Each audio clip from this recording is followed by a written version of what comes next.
ఇక free bus అంటారు. Aadhaar card కదా అని నేను ఇంట్లో చెప్పక చేయక తిరుపతికి పోయినా.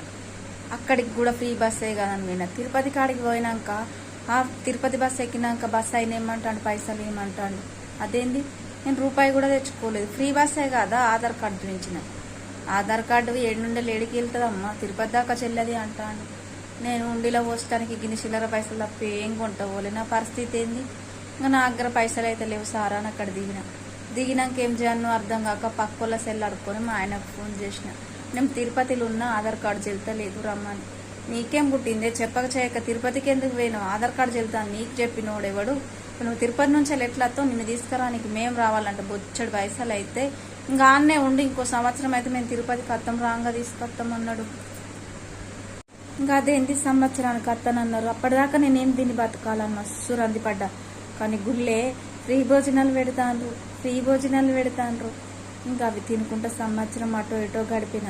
మా వాళ్ళు వచ్చిండ్రు, మా వాళ్ళు నన్ను ఇక్కడ గుర్తుపడతాండ్రు.